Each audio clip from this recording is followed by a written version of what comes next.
Welcome to Cash Grab, the podcast where we look through different franchises that have been turned into video games and decide if they are cash grabs or not. My name is Tom. And I'm Steph. And this is Cash Grab. It seems like a perfect time to do, like, action music right there. Like, you know, and welcome to the news. But we don't. We should quickly mention Adam's not here again. Yes, He's still away making Game Boy Color games. Yes, I hear Hercules has been hugely successful overseas. For the Game Boy Color. So he's porting it over now to, well, not porting, but he's whatever it's called. Transporting. That's the one. Not translating, he's transporting it over to England. So England. We'll see how it goes. I think it's going to go absolutely amazing. We're going to have to... The Vietnamese market loves it. So the British market must love it. Yeah, of course. So that should be good. And Tom, you'll be happy to know. I can move back and forth. And there's no squeaking anymore. Yes, there are going to be no more squeaks squeaks the chair. coming from Steph's fucking chair. It's about Ain't that time. Nice, eh? Obviously, you guys cannot see what I'm seeing, but Steph is kind of rocking back and forward in a really awkward motion whilst looking at me dead in the soul of my eyes. You know? Yep. Damn. Before I used to do it, it used to squeak and it ruined the moment, but now it's perfect. Yeah, now you guys will never know when Steph's being creepy. Lucky me. It means I can research things on the computer without being obvious about it. That's true. That's true. So actually, the podcast has become much more professional. A lot more professional, in fact. God damn. God, that's a first. Well, with this new professional outlook we have on Cash Grab, we are going to talk today, which is our 5th episode, is it not, Steph? It is indeed, yeah. Hot damn. Episode 5. Woo. So today we are talking about Attack of the Mutant, which is part of the Goosebumps franchise. Yeah. That I imagine everyone would know about, to be honest. Everyone should know about it. Well, Goosebumps or Attack of the Mutant? Goosebumps in general. Oh, okay. It's the type of thing, like, you just grew up with it, kind of whether you liked it or not. If you're a child of the like late 80s or 90s, you will have grown up with Goosebumps. Oh yeah. Every love single Goosebumps. Yeah, like I remember reading the books and stuff, although I never remember really watching the shows.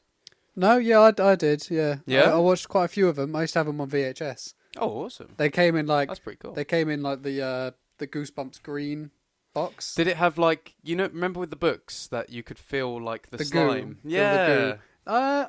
I don't remember, to be honest. Oh. I just remember them being green. Oh.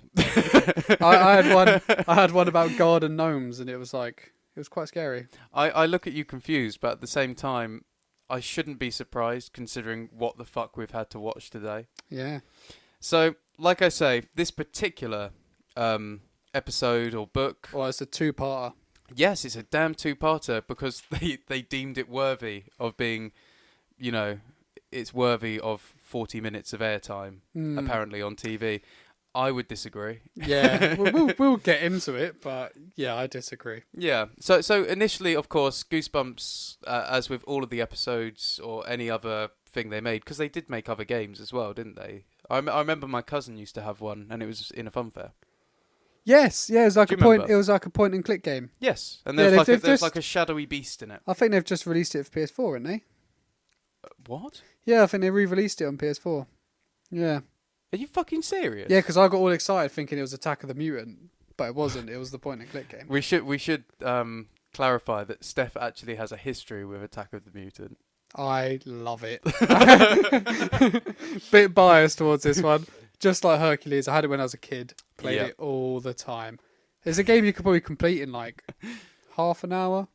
I think if you're as wise and knowledgeable about this game as you are, Steph, then half an hour is definitely a good mark to aim for. I was a bit rusty on the gameplay, you'll see a bit later, but it was still great.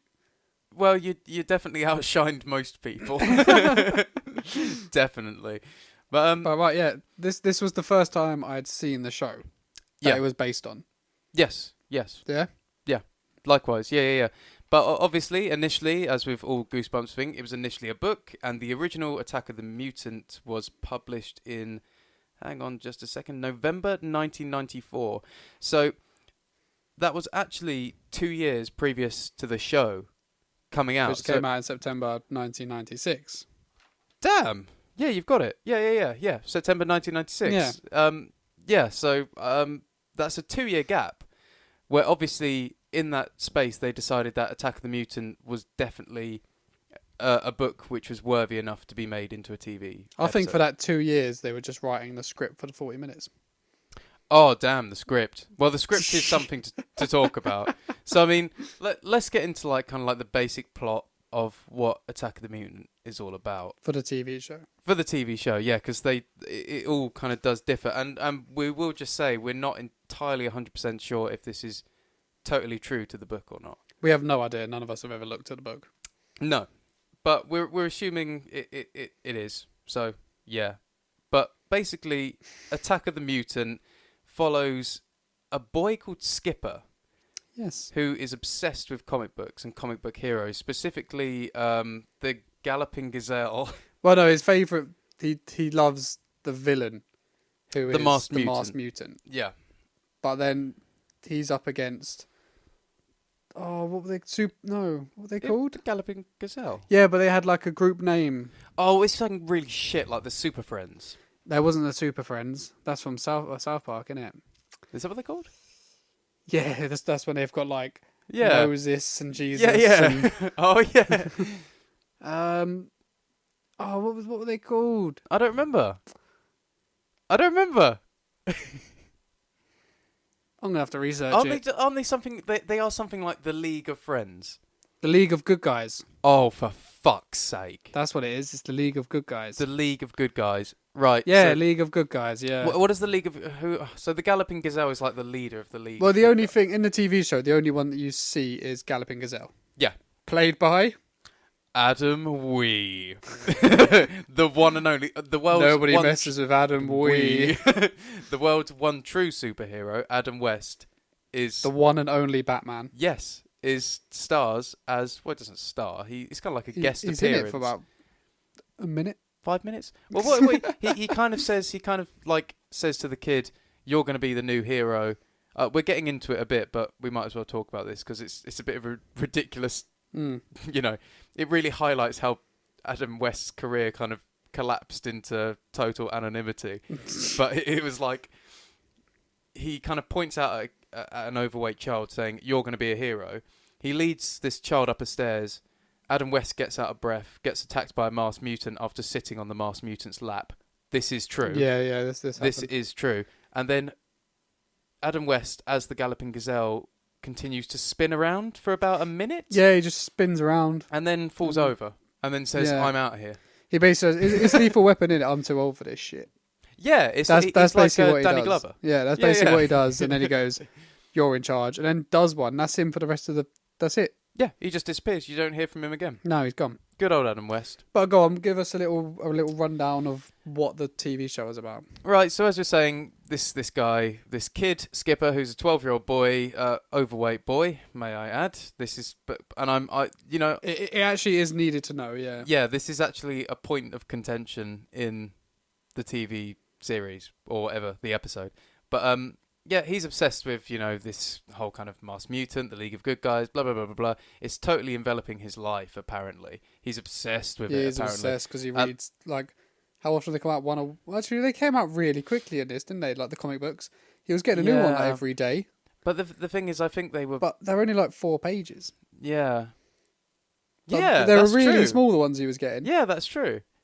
So, but he was always reading them anyway. Took him Yeah. a long time. So I mean, he seems to have one friend at school who is a guy who collects rocks.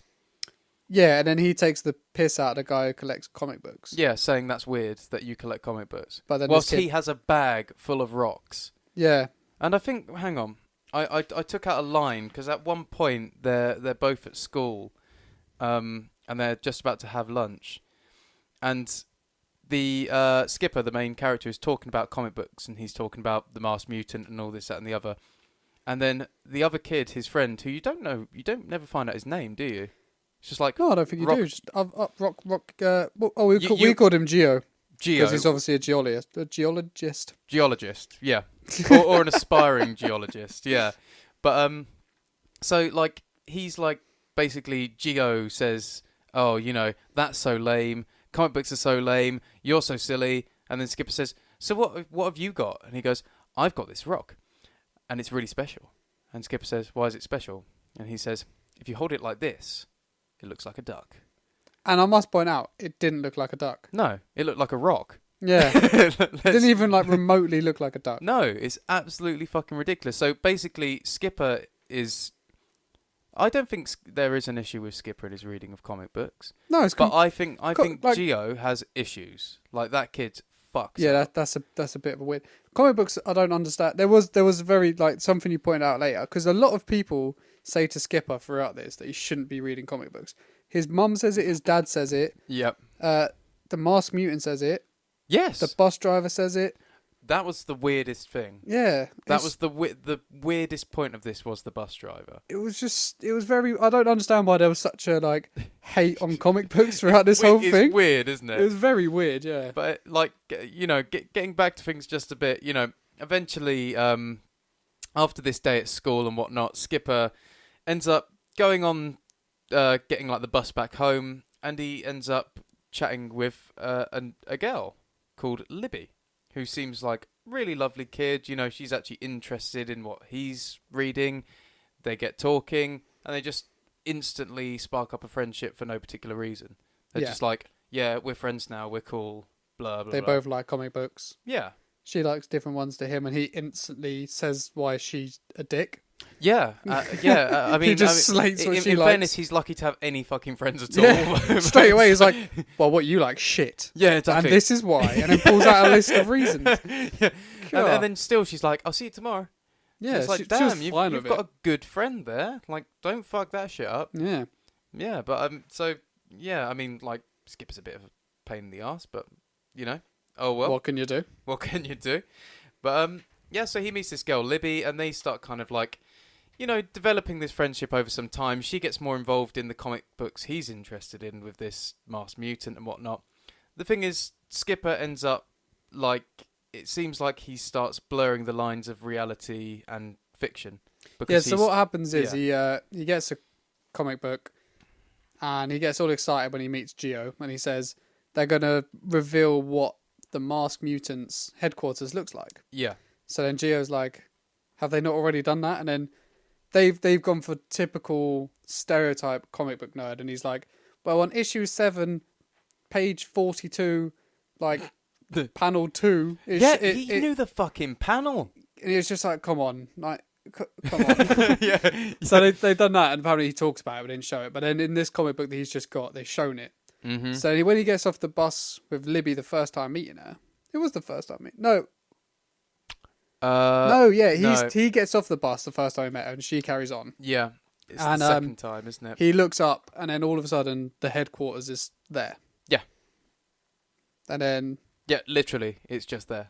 Then did he go in it then, or did he not? No, that's when he looks through the front door, doesn't see anything, but he's looking for it for about 5 minutes, doesn't see anything, and then as soon as he walks away, the face of the Masked Mutant appears at the door, and it's like, who the fuck's looking through my window? I don't want any Girl Scout cookies. Yeah, I don't want Girl Scout cookies. I've got a big sign which says no junk mail, and I don't speak to Jehovah's at all. And that's what the sign says. yeah, exactly. It rolls onto the floor. Yeah, it's like, there's a long list of people he doesn't want to see. Just paint on concrete on the floor. Go away. But yeah. So I mean, So then the second time, he's on the bus. He's with Libby this time. Yes. And they both get off the bus because Skipper is apparently going to an orthodontist appointment by himself without his parents, and he's like 10 years old. No, I think he's like. Oh, he's 13. 12. He's 12. 12. Yeah. 12. He makes a very big point of it at one point. Yeah. Anyway, they get off the bus. The building's not there anymore. Yep, it's gone. And then he's there all confused, rubbing his eyes and not understanding what's going on. Yeah. Next day, he gets the next issue of the comic book. Yeah. Or later that day. I don't know. Yeah, I think it was in the evening. Must have been in the evening. The post comes through in the They're literally like every day he's getting a new issue. I wish most people thought I think most people wish that they were getting a new issue every day. Yeah, that would be pretty cool. That'd be wicked, wouldn't it? It would. Chat to Skipper. Yeah, he'll sort you out. Got a hook up. Yeah. And then in that, I was going to say episode, in that issue, mm-hmm. it says that the Masked Mutant's like, aha, they've found my headquarters, but I've put an invisible curtain around it, so they'll never be able to see it. I wanted to make a point of this, right? When we say his headquarters, this is comparable to large buildings in Seattle, which is where this is based, because they had the kind of Seattle kind of tall. I forgot what it's called. Like, kind of looks like the Shah, but it's got a ball at the top. Yeah. Sorry, we can't think of the name. It's like the kind of like tallest building in central Seattle. So it's based in Seattle, and this headquarters, I would say it's taller than most houses. It's like it's a fair-sized apartment building sort of size. So I mean, it's like, I don't know, it's like 50 foot high and about 35 foot wide, and it's bright pink. Yeah, bright pink, and it glows neon fucking colours out the top of it. It's like a Willy Wonka building. Yeah, and somehow the Masked Mutant covered this thing up with a fucking curtain. Yeah. Now, what I want to know, who did he have to go to produce him a curtain which is 50 foot in length by 35 foot in width and also has the power of invisibility? Because that is the most magnificent tailor or curtainsmith I've ever heard of. And don't say he made it himself, because we know that's not true. And he got it done in a day. In a day. So that's already a significant plot hole in this. It's like, that is just not, and there is fucking loads. But I want to get to Skipper's parents. Oh, God. Yeah. I want to talk about Skippy's mama and papa. So, I want to talk about his mum first. Because his mum is lovely. Yeah, every time she came on, there was like really nice music. Yeah, she's like... She was just a bit ditzy. Yeah, she's a bit ditzy, but she's really sweet. Like, she didn't mind Skipper, like, reading, like, comic books. In fact, at some times, she seemed quite interested. Yeah. So, like, she was quite supportive of him, and she was understanding, and also, she was a really pretty lady. So, she was really just lovely and nice and sweet and kind. And then, in comparison, you have Skipper's dad, who looks just like Marty McFly's father in Back to the Future. Almost identical. Yeah, where Marty goes back to the past. Yeah. He looks like a really shit... You pointed this out. It looks like a really shit Clark Kent. Yes, he does. Yeah. Genuinely. But, I mean, the thing is, they have this kind of strange family dynamic going on where, obviously, Skipper's comic book reading or habit of reading comic books seems to be destroying the family for some reason. Yeah, for like no apparent reason. It's like the dad's just like, "Oh my God, Skipper, are you reading that again? It's gonna rot your brain." And then the mum's like, "Oh, please leave him alone. He's just a comic book. It doesn't matter." And then Skipper's like, "But Dad, I love comic books." And he's like, "Have I ever told you you're adopted?" And it's just like, wow. But I mean, there's a seriously bad dynamic. This is one thing I wrote down going straight from it, right? As we mentioned earlier, there is a point to remember that Skipper is quite overweight. So they're at dinner, and Skipper's, starting to lose track of what's real. I think this is like once he's been in the building and he gets shocked by this little thing. Yeah. As he walks in for the first time with Libby, has a little explore around the building. Yeah. We'll talk about what he finds there, but afterwards he comes out and he's a bit thrown off by it. Well, you would be thrown off too if you found a picture of the Galloping Gazelle wanking. Yeah. Well, all right. So should we give some context? Definitely. Right. So he goes into the headquarters because he finds out if you walk through an invisible curtain that you see the building. So the invisible curtain only works if you're not going to walk past it. Yes. So considering it's in quite a busy place, it's a in pointless an open fucking thing, isn't it? People will walk through it. It's pointless. Anyway, goes in, goes on an elevator, somehow flies down to the basement. And he wanted to go up. He wanted to go up, but but he went down. Went into a basement full of like 1990s computer noises.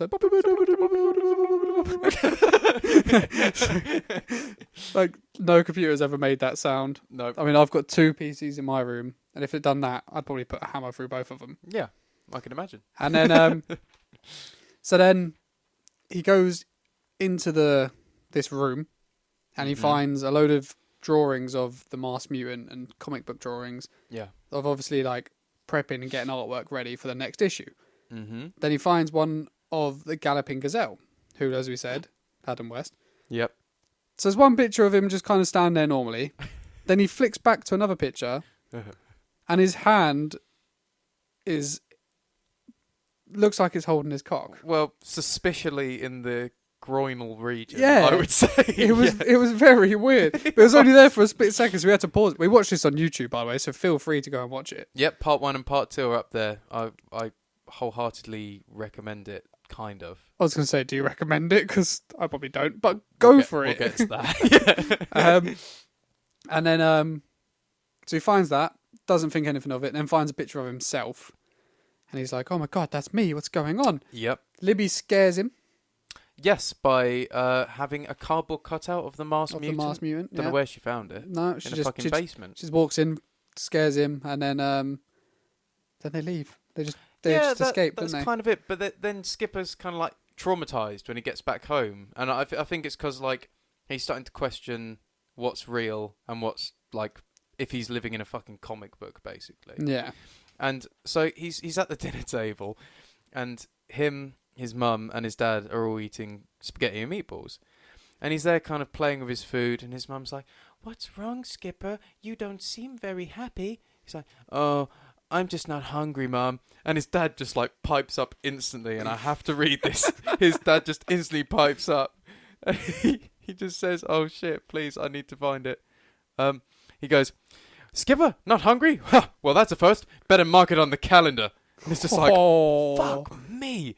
What a burn of your own child. Damn. Like that is cruel. The dad has issues with Skipper. He really does, yeah. He has. I mean, at one point as well, Skipper's like hiding under these covers with a flashlight, and he's obviously like sneaking to read something, and he is reading his comic. And obviously the dad sees this cover like lit up by a flashlight, and he obviously assumes like he's reading those fucking comics again. I'm going to teach this kid a lesson. And he flies back the fucking like invisible curtain, whatever the fuck he's under. And lo and behold, Skipper's there reading algebra. And he's like, "Oh my God, my boy, I'm so proud of you. That's fantastic." Considering this is like 11 o'clock at night. Like, that's, yeah, why would you be under a sheet with a torch or whatever playing, like reading? Well, there are algebra? there are many reasons. In fairness, if Skipper is finally starting to, discover his sexuality, then it's probably not the best cover up to keep an algebra book with you, But then his dad's like, "I was starting to get really worried about you reading those comic books. They'll rot your brain." Yeah, I don't get it. It's this constant thing. It's the way that his dad scares him. He drops the book. So he's got the algebra book and then a comic book, which is the same size as the algebra book. Not width, not thickness, but it's the same height, width, and height. Yeah. Same Which inside it, dimensions. he drops the algebra book, and somehow it closes perfectly that the comic book is completely hidden inside it. Yeah. How? Well, along with a fucking 50-foot invisible curtain, this is another one of my big gripes, It's like the algebra book and the 50-foot fucking invisible curtain are serious plot holes. Yeah, and I've just realised, mate, didn't you want to borrow some of my graphic novels and comics I've got up there? That's the point, I did. Yeah, well, I'll lend you them afterwards. I'll rot your brain. Lovely. rot your fucking brain. That's the fucking talk with the bus driver, though. That was weird, Skipper's like daydreaming on this bus. And Skipper decides that he's going to go and have another crack at the headquarters. The mutants, yeah. Yeah. At the mutant headquarters. So he gets on the bus. At night. Yeah. Go on, do you want to explain the bus driver? Well, he's like the last to get off this bus, so he kind of goes to his stop, and he's just about to walk off, and the bus driver just goes, "Hey, kid, this is a bad part of town. You got to be careful." And Skipper's like, "Yes, I will, sir. I will be careful." And he's like, "Okay, kid. Hey, you like comic books?" He's like, "Yeah, I like comic books. I like them a lot." "You know they'll rot your brain, son. They'll rot your brain." And he's just like, "Oh, I'll try to be careful." And then as he's just turning to get off the bus driver just goes, "Hey, "You better be careful." And then just like the door just kind of like go, and then Buzz just like. It was then revealed that he was the masked mutant. The fucking bus driver. Yeah, the bus driver was the masked mutant. Was he? Yeah. I missed that. God, you were too busy. I missed that. I seriously missed that. Your brain's already rotten. You haven't even borrowed in your mind yet. No, fucking hell. Just from talking about comic books, talking about reading comic books, have rotted my brain. Damn. Oh, I'm so rotten right now. Yeah, how dare you? Was he really the masked mutant? Yeah, he was. Yeah, I'm sure he was. Really? Yeah. What the fuck? How did I miss that? I don't know. You're probably too busy laughing. That does explain why he was so creepy. Yeah, it explains why. But it's still weird. But then he drove away from his own headquarters. Yeah. He was like, shit, fucking... I forgot to get off. Yeah, he's like, shit, I forgot to lock the door. Fuck. He's gonna walk right in. He's gonna ignore Which he did. He's gonna ignore my sign about junk mail and everything. Yeah. Just gonna stroll in. He won't wipe his feet. Fucking hell. No, bastard. Terrible house guest. So then Skipper goes in. Yep. Don't really know how, but he then finds a galloping gazelle. Yeah, he was tied up in the basement, wasn't he? Yeah, he was just tied up. Yeah. So he untied him. Yep. And then the galloping gazelle made a joke about his weight as well. Oh God, he did, didn't he? Yeah, he did. God, I feel a bit sorry for Skipper. You know, everywhere he goes, somebody makes a point of he's him like, being he's like, fat. he's like, you got to get in shape if you're going to be a superhero, son. Yeah, that's it. A subtle dig there by Adam Wee. Adam Wee. So that was quite brutal. And then obviously that whole thing happened that we spoke of earlier, which is they made him run up. Yeah, because then Adam West, because he's the galloping gazelle, obviously he's super fast. So he sprints up the stairs and he's sat there like in a chair for some reason at the top of the stairs. That's right. Because everyone keeps a chair at the top of the stairs in case you get tired. Of course. Sure. Yeah. So then Skipper comes up the stairs out of breath, and then Adam West is just like, he said, "Took your time" or something like. Yeah. He's just like a really bitchy comment. Yeah. It's like a 12-year-old running up the stairs. He's not a very nice guy. No, he's not at all. Considering he's a superhero. No.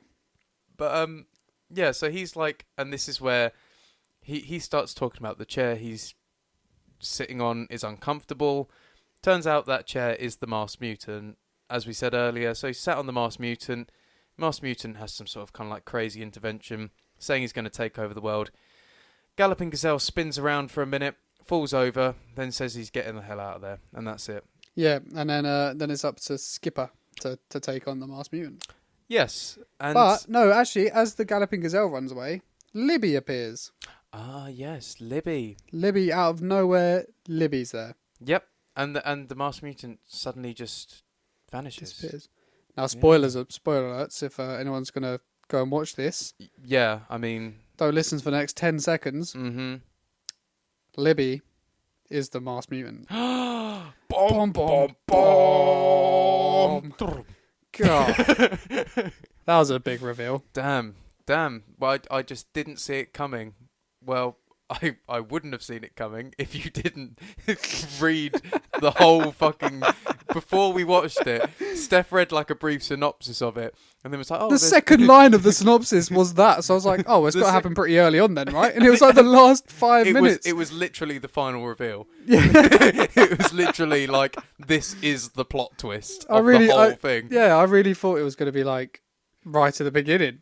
Like, and it was supposed to show like Libby and him were friends for years, but no, it was the big plot point.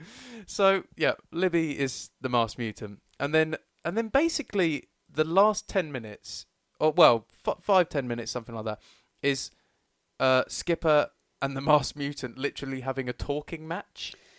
Yeah, basically, but the masked mutant has the best laugh. Oh God, no! It is ever. Funny. It is great. I don't think either of us could even begin to replicate. No, it. you need that. If you're going to go and watch it, you need to watch it for that. Is there a way of putting a snippet of it on the YouTube video? Have I just caused you a lot of work? Yeah, you just caused me a little hassle there, mate. Shit, are you going to put it in? No. Oh, okay. Go and find it. It's part 2 towards the end. Or if maybe it might be on YouTube if you just type in masked mutant laugh. Could be. Because it is. I can understand why it would just be that, yeah. Yeah, it's fucking hilarious. Like, it's just like insane, kind of like insane belly laugh, you know.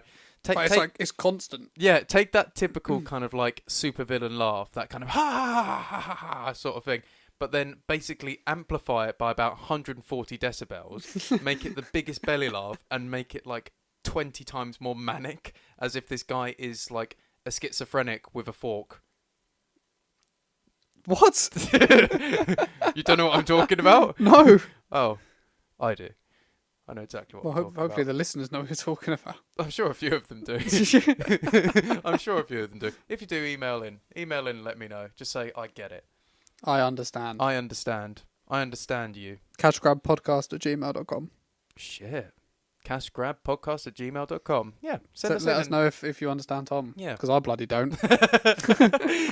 Well, so basically it's like, so then in between like states of manic laughter, they basically are just talking about, well, the Masked Mutant's basically just saying, I'm going to take over the world, you can't stop me, and I'm going to have to get rid of you.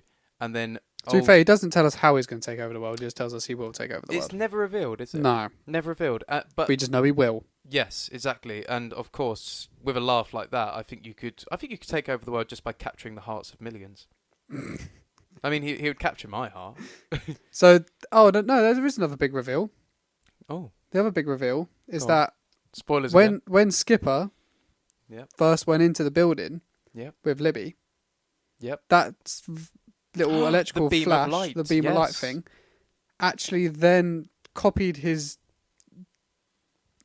body, I don't know, and turned him into a comic Would book it character. be like it replicated his DNA? Yeah, but turned him into a comic book character. Yeah. And now that's why he started to see in a kind of comic book way, and Yes. so he is now a comic book character, And as is the he Masked Mutant. becomes the colossal elastic boy. Yes, so Colossal being the most apt word for a 12-year-old boy whose weight is higher than his age. oh, brutal. You sound like his dad. Well, he should have listened to his dad more, shouldn't he? Should have. But then, so basically talking, they're kind of just talking at each other, Yes. and then the Skipper reveals that he is. What is he called? The colossal elastic boy. He doesn't say he's colossal elastic. He just says elastic boy for now. That's true. And then But everyone else calls him he colossal. walks up some stairs, Yep. Waddles. and he basically says, "You can't kill me." So I'm then too the fat. Masked Mutant, Sorry. because I made it out of rubber or something. So the Masked Mutant teleports up next to him. Yep. And then he says, "Well, how can I kill you if you don't mind me asking?" Yeah, very polite. Yeah. and then he goes, and then Skippers goes like acid, some kind of acid. He said the only way you can beat me because I'm a comic book is to dissolve me in sulfuric acid. Right. Yeah. So then the Masked Mutant turns into acid He decides to morph himself into sulfuric acid to then melt Skipper. melt Skipper. But obviously, because the Masked Mutant himself is a comic book character, and i.e. a comic book, he basically kills himself. Yeah. Literally, he fucking He dies. kills himself and he just melts into the ground. And that's it. That was the death of the main villain. That's the end. And then That's the end of it. well, that's the end of the Masked Mutant. Yeah. But then Oh. we go back to Skipper's home. Oh no. Once again, he's not hungry. But he's looking pretty colossal, isn't he? Yeah, and then his God. mum goes, "You've got another comic book in the post." Yeah. Oh. And then he's like, "I don't want to read it. I'm done with comic books." Yeah. Who needs him? Then she realizes there's some ink on his hand, so she grabs his hand and pulls him to the sink. Then he goes, "Fuck this! I'm watching TV," Yeah. and walks away while she's still holding his hand, and it starts stretching. Yes. That's when she looks at the comic book, and it says "Colossal," the colossal elastic boy. and then it pans over to Skipper, and all of a sudden he's in the costume. He's in a costume with like Admiral's shoulder pads. Yeah, And then just like a normal kind of like superhero costume with EB on his chest for Yeah. Elastic Boy. And then and he does the manic he's laugh. got like, ah ha ha ha ha ha ha. It's like Tidus. Yeah, I was gonna say it's like Tidus. Ha ha ha ha. Yeah, And then that's the end of it. that is literally the end of it. Goosebumps. Yeah, and then it goes back to the awesome Goosebumps music. So it finishes and ends. It finishes and ends. Finishes and ends. It finishes. Shit. At the same time. It begins and ends in spectacular fashion with the Goosebumps theme tune. because the Goosebumps theme tune is It's fucking a cool. great theme tune. Yeah. Did you ever watch the new Goosebumps film? No. No, neither did I. I didn't even realise there was one. Yeah. How new's new? Couple of years, maybe. Oh, really? Yeah. No, I've not at all. No, I didn't watch it. We should have maybe had a little view of that. Little peek at it. Yeah. Nah, well.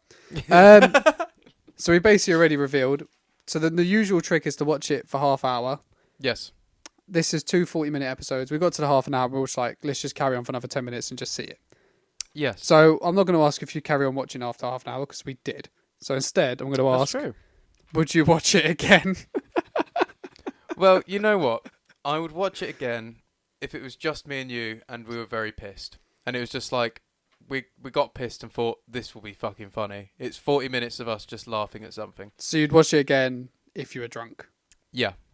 Right, fair enough. But then only with people that, like, could actually understand what the fuck is going on. Do you know what I mean? It's like, and at the same time, I wouldn't watch it alone. Yeah, Because that would be even more sad than showing it to people who don't know what's going on and being like, no, watch it, it's great. You have to watch Yeah, it. exactly.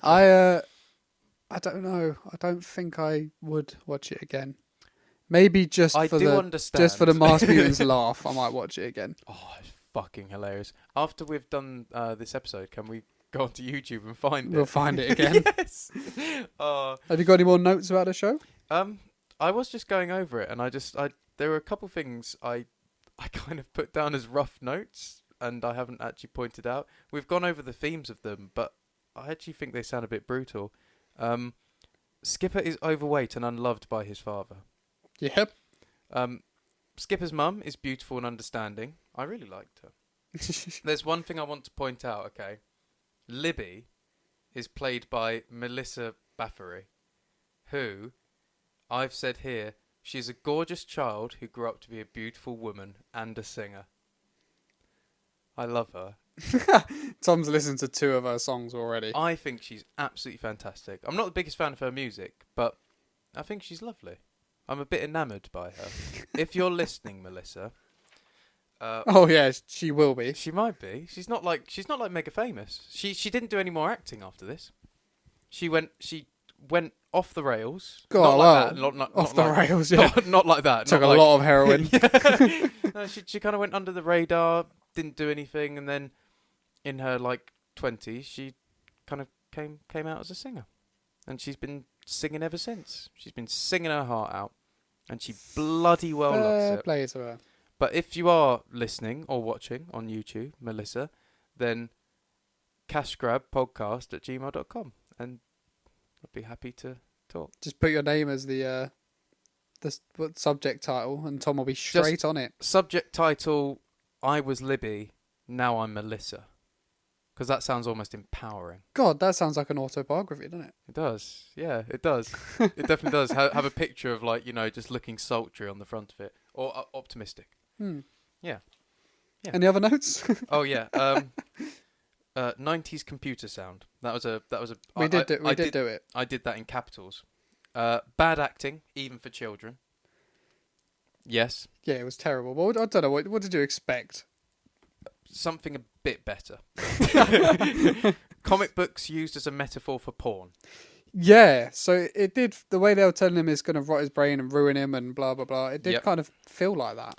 Yeah, like it was a porn mags rather than comic books. Yes, because I don't understand how comic books are going to melt your mind. To be fair, I don't understand how porn would melt your mind. But if a 12-year-old was looking at porn, it probably wouldn't be the best for him. I suppose. So that's probably not good. Yeah, I mean, it's like, I guess, like, it's one of those things, like, if you're very young and all you watch is porn and you haven't had any sexual experience, then it's a bit of a warped view of sex. It's a bad view of sex. But then yeah. I don't know how comic books can, like, compare on a relative level to that. No, it's but like, that was the impression you got watching it. Yeah. But I still don't understand why they're so bad. No, well, I really don't think there are. I do think there are worse things in the world. I'm going to have to get rid of all my films, comic books, Batman games. You're going to have to get rid of them in a way as if they're like contraband. Like, you'd have to have like a secret mass fire. Yeah. With loads of other people like turning up in trench coats, like throwing comic books. It's like, you didn't see me, right? It's like running away into the night. Crying as you run away. Yeah. To be fair, I wouldn't want to burn Arkham Asylum. Couldn't do it to myself. Nope. I would never do that. No. That's sacrilege. Or Arkham City. Or Arkham Knight. Or Return to Arkham. I Got have 'em all. I have come round to actually Arkham Knight being fantastic. Yeah, except the Batmobile. Tank, No, the tank stages are I've annoying. actually learned to love it. Yeah? Yep, I've learned to Ah. love it. Like, in fact, it's become my favourite. Really? Yep. Wow. I know, that's big news. It's taken over Asylum. Wow. Yeah. Okay. Yeah. I still think Asylum's mine. It's literally by a margin. But It's just because the Batmobile tank bits just get on my nerves. Yeah, I They're do very, get it. I thought, yeah, I like what you're doing, but you've done it too much. Have you completed it? I did before, and I've nearly completed it a second time. Yeah, so the final bit where you're just literally just in the Batmobile taking down these drones. I was just Yeah. like, I'm bored. I want to be Batman. I want to be punching people in the face. And then Scarecrow looked cool, but he didn't really do anything. In fairness, it is the best design they've ever got of Scarecrow. Yeah, he looks awesome, but he didn't really do much. The thing is, There's nothing like Scarecrow stand out like in Arkham Asylum. No, that's true. I mean, like, the thing is, it's like he's used as like a prop villain, because like at the beginning you think Arkham Knight's the prop villain and Scarecrow's the real big dog, and it turns out obviously after a while it's totally the other way around. Like, Scarecrow's a total prop for the Arkham Knight. We should probably talk about this on a Batman episode. That's a good point. Let's change over to the video game. Goosebumps. All right, the video. All right, so we wouldn't carry on watching. Oh no, we wouldn't watch it again. I don't think so. Unless you're severely drunk. Severely. Like stomach pumped drunk. I was literally just about to say, I was like, to the point of where one sip would be stomach pump. Stomach pump, drunk, or bust. That's basically it. Right, so the video game Yes. is again called Attack of the Mutant. Yep. It was on PC. Yep. And it was released in 1997. Yeah. So this is odd because it was just under a year, wasn't it? May. Yeah. So it's just under a year. But the thing Yeah. is, this is a really weird progression because the book was November 94, then the TV show was September 96, and then the game is May 97. Yeah. So I find that really strange because usually when they're trying to capitalize on something, they do it in quick succession. Yeah. And like when the first book was released, even if the book was a success, it took them 2 years to get the show out for a 40-minute like 2-part special. And by that point, 2 years after the book, surely like the people that, you know, its kind of fan following surely had dissipated quite a bit. And then surely even more by 97 when the game came out. You say that, but I bloody played the hell out of this game. That's a point. That is a point. But anyway. And I'd never seen the TV show or the book. No, that is a point. But you're right, maybe someone who loved the book would be bored of it by the time the game came around. Yeah. It's But then Goosebumps was massive for a long time, wasn't it? Yeah, no, seriously long time. Yeah, like, up until the early noughties, it was like a really big thing. Like, so I can imagine it's still done pretty well. yeah, no, you're right. But anyway, to the game itself, and Steph, like, I think you should start us off because you definitely have the level of experience I don't. Right, so this game starts off nothing. In fact, you know what? I'd say it's nothing like the TV show, except from the fact it has the Masked Mutant. Yep. You don't play as Skipper. No. You play. Well, you don't. You're just a nameless child. Yes. It has the Galloping Gazelle. Yep. And it has who is still voiced by Adam West. And it's still the storyline of Masked Mutant wanting to take over the world. Apart from that, I'd basically say that was it. They are comic book characters, and you're a normal human. Yes. Apart from that, it's different. Yes, definitely. There's one thing we actually know, or seem to know, how the Masked Mutant's going to take over the world in this one. We actually do. And I have it written down. The Masked Mutant plans to change all significant landmarks into Lego. Essentially, he wants to turn them all into big Lego bricks. That's it. And that will take over the world. Yep. We don't quite know how, but the Masked Mutant's got it all sorted out. Yep. He's got it sussed. It's just one part of his master plan. Mm. Yeah. So this game's made by DreamWorks. Yeah, which is surprising. Yeah. To be honest, it's like a big studio. Were they big in '97 still? DreamWorks Studios. They must have. Apparently, yeah. Must have been. I have to say it's a great game. Bloody love it. So it starts off with like a really bad video of the kid reading Attack of the Mutant, the comic book. Yeah. On the bus. Yep. He's it's just so like kind of he looks around, looks down at his comic book, and then it goes in and it does like a computer generated cutscene. Yeah. To give you a rough idea, you see the League of Good Guys. So I've got a little list here. You've got the Galloping Gazelle. Yeah. Dynamite. Who's Dynamite? I don't know. I think it's her, but we didn't get to her in the game. Dynamite. Flo. Who's the water woman? Water woman. Feedback, who's the metalhead guitar man. Like rock and roll guy. The Magnificent Molecule Man. Oh, Oh, I didn't realise. That's a big plot twist later on. God. We'll get to that. And Captain Bob. Oh. So the Rollerblade Woman isn't even. The Rollerblade Woman. The Rollerblade woman must be Dynamite. Then who's this? I don't know. And there's a It looks like Rollerblade Woman. Catwoman. It could be Catwoman. Let's go with Catwoman. So they're all talking that the Masked Mutant's back and he's going to try and take over the world. Yep. And they've got to stop him. Got to stop him. And then it goes back to real life. The kid looks up. And there's this guy on the bus. Yeah, I'm so glad you're going to talk about him. He had a watermelon. It was quite a big watermelon. It was a fucking giant watermelon, yeah. And so he sits down with it at the beginning. And then this clip. He's cradling it like a baby as well when he's sitting down. He is, yeah. So this clip, he gets up, walks towards the middle of the bus for the exit, stares like the camera, dead in the eyes. Yep. And kisses his watermelon. Yep. And then walks off the bus. Yep. And then the kid just looks back at his comic book. Yeah. And it was very weird. Keep in mind, this kid must be around 10. Yeah. I mean, you don't do that. This is like a 40-year-old man. You don't do that.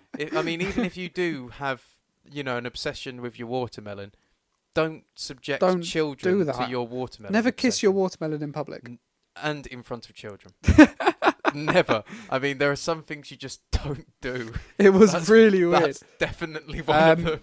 So then it goes into another computer-generated cutscene with the Masked Mutant getting angry, trying to take over the world. Yes. And you see the Masked Mutant, Root Rot, who's just a big plant man. Was that his name? Yeah. Root Rot. Yeah. Oh. Pinky Flamingo. Who you love. Oh, he's my favorite. He's got the best. That's the music I'm going to put at the end of the episode. It's so good. It's so good. It's like kind of New York gangster, isn't it? Yeah, like it's New York gangster, 1950s. jazzy. Yeah, it's so good. Chinchilla. Did we see Chinchilla? No, we didn't see Chinchilla. Oh. Wartlock. Who the fuck is I have no idea who Wartlock? that is. Zorax. The creature that appears from the elevator and printer room. Oh, that little... that big bug thing. Yeah, that's Zorax. Yeah, and then various enemies. Yeah. So they're all in a room. Well, they're not all in a room. Most of them in a room chatting about taking over the world. Yep. Molecule Man's getting very upset because he put Masked Mutant put Chinchilla as second in command, not him. Yes. So that's why he turns later on onto the good team. Yeah, apparently so. I didn't get to see that. So I mean, it was a big deal. Another Molecule Man, massive plot twist. Yeah, there. crazy. So then the kid then looks up and the bus driver's like, "Last stop, get off the bus." Yes. So the kid really, really slowly gets up and walks off the bus. I mean, it took forever. The scene of just watching the kid step forward after the bus. That was probably the most brutal bit of it all, wasn't it? Yeah, it's like a minute or two long, and the bus driver's just staring at the whole time like, "What the fuck, this kid doing on my bus?" So eventually he gets off the bus.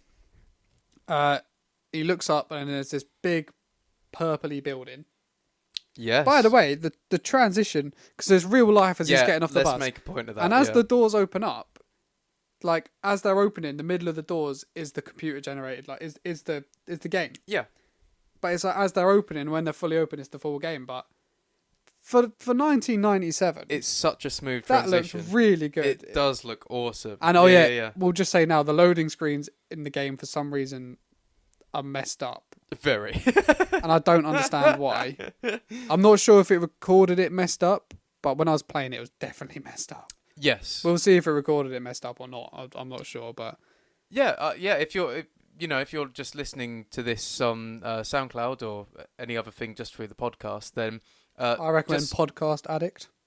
Oh, that's what I use to get all mine. Nice. Yeah, Podcast Addict. fucking do it. Yeah. But we also do have a YouTube channel where we have our full podcast episodes with some footage, not usually of the film, Not but usually usually of the some film, gameplay, basically. Yeah. So you'll be seeing Steph having a playthrough. Whale of a time.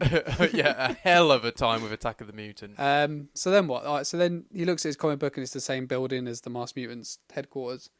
So that's the same as the TV show? No. The concept of it, the building looks nothing like it. Oh, yeah. The concept's the same, yeah. But the building looks nothing like it. No. Well, in fact, the whole kind of like, the whole get-up of it is different. Because, like, considering that kid's on a bus, so I mean, he must be in, like, a fairly developed part of the world. Yeah. For it to have a bus service. But then where he gets off is, like... in the middle of a forest. Yeah, at night time. He gets like hit by a swarm of bats as he gets off the bus. Exactly. He doesn't even flinch. No, so he's tough. He's not like fucking Skipper.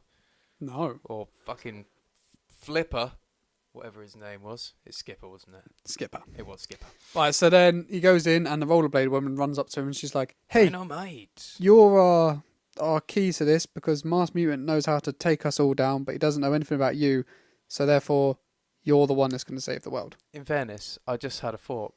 It'd be very easy to take the League of Friends, whatever they're called, League down. of People. Good Guys? League of Good Guys down because Dynamite relies on her rollerblades. Twig on the floor. Done. Yeah, done. Whatever that guy, the rock and roll dude. Just put on some smooth jazz and he can't handle it. Smooth jazz in every room. Done. Pinky Flamingo Yep. just walks past.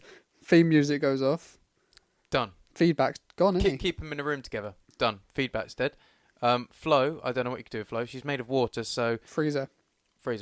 Done. They have a freezy enemy, don't they? Yes. I mean, the Masked Mutant isn't that clever. Plus, to the rollerblade woman's point, she says he doesn't know your weaknesses. Humans, we have a lot of bloody weaknesses. There's a lot of stuff that can hurt humans. Knives, guns, bricks, churches, fire, deodorant, tables. You're just naming things in my room now. Guitars. They can. Comic books. Comic books. Oh, comic God. books. In fact, they're the worst. Shoot me any day. Don't want to melt my mind.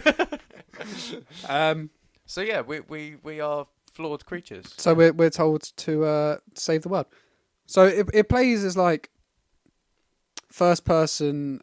I don't know what it's like. First person puzzle / action. First person puzzle adventure. Yeah, I guess so. Yeah. It's bizarre. Yeah, I mean, you can if you go onto the YouTube channel, you can see it. But it's basically like you go into a corridor. Yeah. You work out what room you're meant to go into that room, something happens. Yes. So who's the first It's boss, that or... Zorax. It's the bug. Oh yeah, the bug that takes forever to come down the corridor. Yeah. So it might not even be down the corridor by this point in the video. I don't even know. It took so long. So basically, if you have watched or are watching Steph just roam around a room throwing a hammer around, literally it's because I was waiting for the bug. If the bug's already been there, then you've probably seen what we're on about. Yeah, so he was just waiting that time for that fucking Zorax bug. And then Tom was like, "You sure there's not something else to do?" I kept saying, "I'm sure this is all I had to do. Yeah. I'm sure all I had to do was wait for the bug." And the bug just took forever to knock down the door, and then just threw a hammer at it, and that was it. It was somewhat anticlimactic for a spectator. Bit, yeah. And then was it root rot? Root rot was next, and there's what root? What root? Root rot. Root rot. What root? Rot root. Him. Plant man. Him. Let's call him plant. So it was the plant next. Yeah, and then what I had to like let. So I was in a greenhouse. Don't get what happened. It was weird, wasn't it? I was in a greenhouse. I picked up a rake. Yeah. And rather than as you pointed out, rather than using the pointy end of the rake, I just hit him with the fucking blunt side. The blunt side of it. It makes no sense. Hmm. It's like if the game gave you a chainsaw and decided to wield it by holding the blade and swallowing people with the handle. It's like it makes no fucking sense. So I had to keep bash him away, but he's made of plants and he says, "You can't hurt me with that." Rakes are meant to like They can tear fucking plants to shit. yeah, they can rip them apart. Exactly. Anyway, he doesn't care, so I had to let bees in through a window But this I don't understand, because that shed was on the side, right? of a greenhouse I was in. Yeah, but then the window to the green. So you came in, right, and it was on the right-hand side of the greenhouse. Yeah. Right. So when you went in, the window was on the left-hand side when you went in. So it's still, that window is still in the greenhouse. Do you see what I mean? Yeah. So like the bees were already in the greenhouse to go after the plant, which is in the greenhouse with you. But then you had to open the window to let the bees into a shed to then for them to go back out into the greenhouse through the front door to then sting a plant. Yeah, it's a bit weird. And it gives you like a really weird smile as he like flies in as well. It's got doesn't a pair of teeth. it? Yeah. It's ridiculous. So they take care of him anyway, because some reason he doesn't like I don't bees. think they're stinging him though. I think they're pollinating him to death. So basically, Oh, that he makes gets sense. fucked to death By bees. by bees. Not the bees!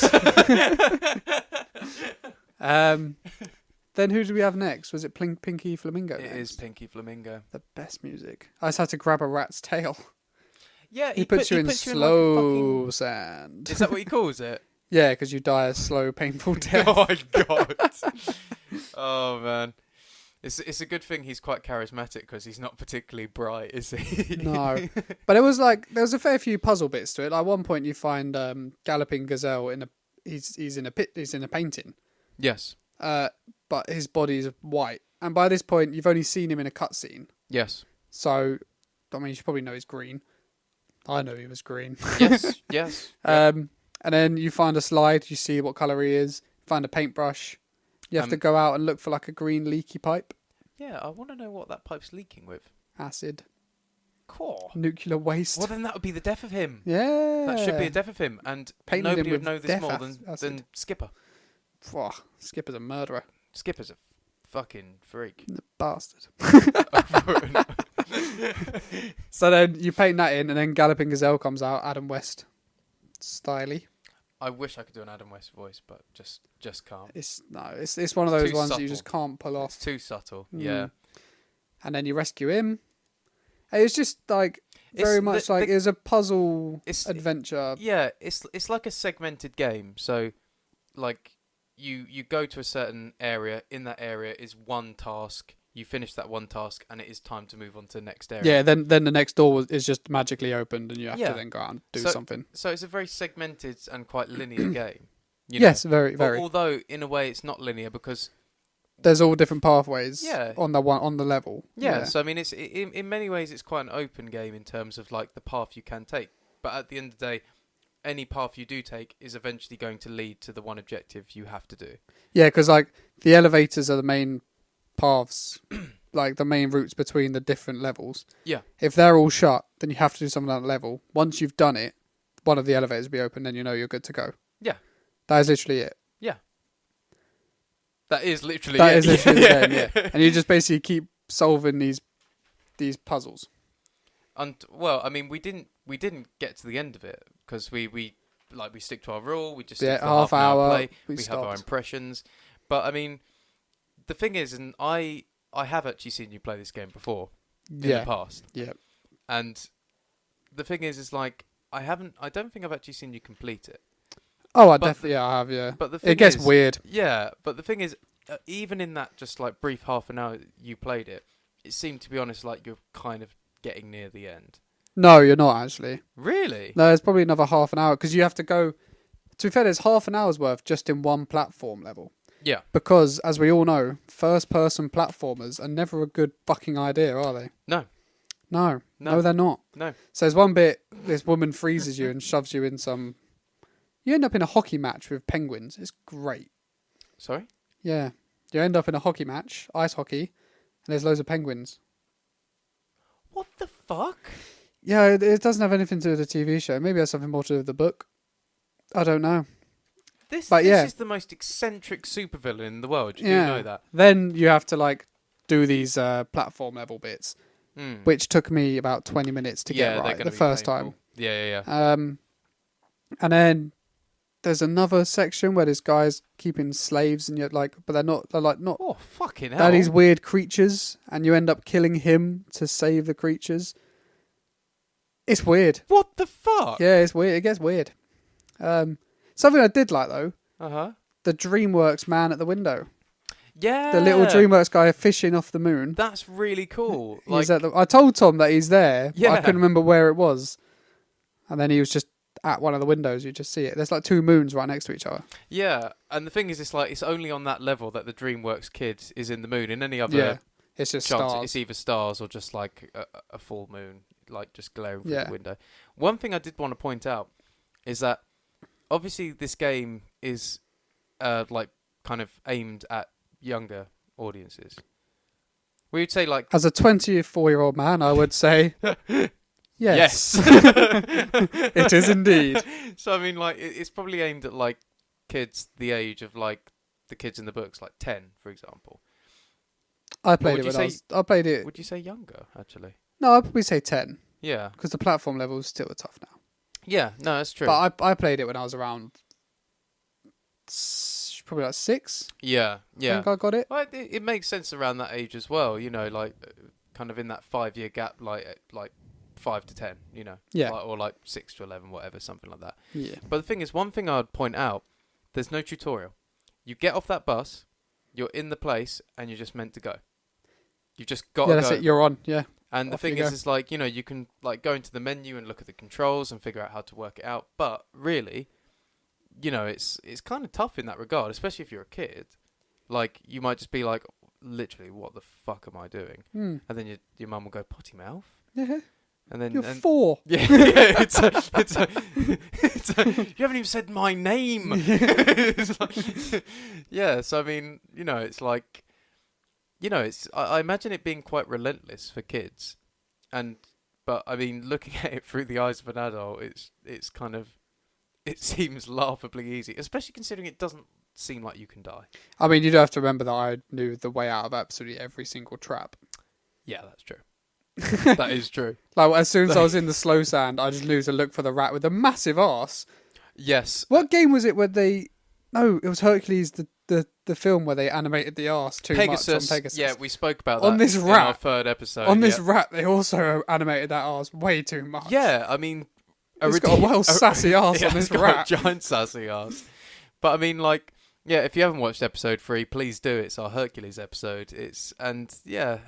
Pegasus is very over animated in one particular One scene. yeah. So And yeah, so was this rat. and this rat was exactly the same, but this was also a rat with a huge arse, which was the cause for Steph's salvation from Yeah. slow sand. Slow sand. Slow sand. So basically, you had to grab the tail of a rat, a giant-arsed rat. That should be the species. Giant ass rat. Yeah, because you know they have like the Latin, and then they have the English. Yeah, yeah. So it should be like, I don't know what the Latin rat name is, but I don't know. It's like Ratimus. lupus fatarsus. Perfect. Perfect. I think lupus is a dog though. Doesn't matter. Okay, lupus fatarsus. But then English is the fat-arsed rat in Papua New Guinea. All the weird shit comes from Papua New Guinea. It does. Guinea pigs. Yeah, guinea pigs are quite weird, aren't they? Exactly. Boom.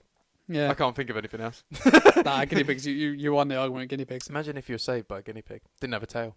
Couldn't do Doesn't have to, yeah, they just it. squeak Just it. have to, you just go out to grab the guinea pig. It's just like just like and just drag it. Pull into it into the just drag slow it into the stand. slow sand. Oh, Oh, it's like oh the no. episode of The Simpsons. You know, Homer travels back in time, and he's like in. with the toaster. Yeah. Yeah. And he's like trying to avoid like touching anything. He's like, mustn't touch, mustn't crush, made it. And then he just sits down and crushes that giant fish that like steps out of the water. Just stepped out onto the onto the It's land. like, Yeah. Oh, I wish I hadn't killed that fish. It's like, fucking love that. But yeah, sorry, sidetracked. Yeah, so I mean the kind of like, what's the word? The kind of like the setup for the game, like the gameplay isn't like, I mean, it's aged terribly, but for the time, considering there are lots of these kind of like first person adventure games, like PC games as well. Yep. These were all very specific to the PC, and I would add this is an exclusive to the PC. At the time, it probably stood up as kind of like competitive to the others. Like I remember there was a game which it was like adult, like it wasn't like kids one like this, but it was the same backgrounds and environments and stuff. It's like Doom.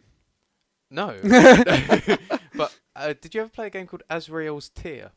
I've heard of it though. Yeah, I mean, like it's the same kind of like first-person puzzle action adventure sort of thing. Yeah. I mean, it's a lot darker, and it was kind of, from what I remember, I played it as a kid. It was really weird, but I mean, the whole kind of setup of it and the gameplay is obviously very similar to this. And so at the time, I imagine it held up as a pretty kind of solid game, gameplay-wise. But obviously today, hasn't aged well. Yeah. It hasn't aged well. Although I can see fire in your eyes because you're like, I'll defend this game to the last. This has no faults. No, I would say this game. I'd say the gameplay hasn't aged very well at all. No. The graphics haven't aged but the very thing is, well. in some places, like, But considering they're like cel-shaded sort of cartoony. Yeah, it's the kind of graphics that you can't really fuck up. Like they don't. It's like the Wind Waker. Yes, yeah. Looks timeless. Yeah, it like the always new looks Zelda as well will look timeless. Yeah. We'll look back at Breath of the Wild in like 20 years and we'll go, that's still a good looking game. Oh yeah, 100%. Whereas like at the moment, Horizon Zero Dawn is a good looking game, but in 20 years' time, it won't age. Yeah. We might have graphics then where we're like, God, that looks like crap. You know what? It's like scary. It's scary to think that. Yeah, like have you seen the trailer to the new Crash Bandicoot remaster? No. So they've got that, and then there's a bit where they go, like, so they show you the new one. You're like, oh yeah, I always remember it looking like that. And then it pans to the old one. You're like, fucking hell, it's weird. That is bad. It's weird, isn't it? It's so crazy. I'd say that it looks alright still.